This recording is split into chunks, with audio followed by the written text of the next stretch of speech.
Hi hello welcome to వండడా family రుచులకి స్వాగతం సుస్వాగతం. ఎవరైనా నా ఛానల్ని సబ్స్క్రైబ్ చేసుకోకపోతే వెంటనే సబ్స్క్రైబ్ చేసుకోండి. నేనైతే ఇలాంటి మంచి మంచి వీడియోస్ అయితే మీకు షేర్ చేస్తూ ఉంటాను. ఓకేనా.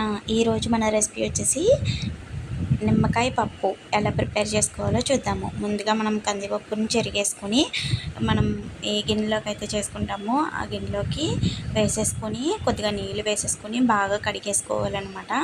ఈ నీళ్ళు వంపేసుకొని మనం ఇప్పుడు ఫ్రెష్ నీళ్ళు మంచి నీళ్ళు అనేది పోసుకోవాలండి. ఇలా పోసుకొని పప్పు అంతా మునిగేటట్టుగా కిందకి అనేసుకోవాలన్నమాట.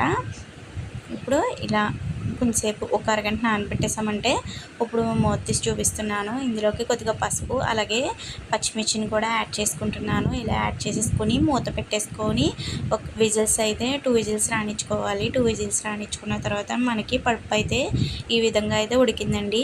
ఇప్పుడు పప్పుకి తాలింపుని అయితే పెట్టుకుందాము. వెల్లుల్లిపాయలను వలుసుకొని వేగించుకొని అలాగే మినపప్పు ఆవాలు జీలకర్ర వేసుకోవాలండి. ఇలా వేగించుకున్న తర్వాత ఇందులోకి ఒక 2 రెమ్మల కరివేపాకును కూడా వేసేసుకొని వేగించేసుకోవాలి.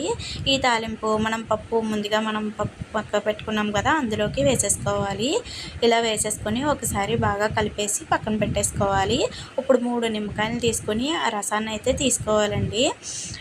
ఇలా తీసుకున్న దాంట్లో ఉప్పునైతే అయితే యాడ్ చేసి సాల్ట్ని అయితే యాడ్ చేసేసుకొని బాగా మిక్స్ చేసేసుకొని గ్లాస్ అనేది పక్కన పెట్టేసుకోవాలి. మనకి పప్పు చల్లారిన తర్వాతే వేసుకోవాలండి, లేకపోతే కండ్ర వచ్చేస్తుంది, తినలేము పప్పు.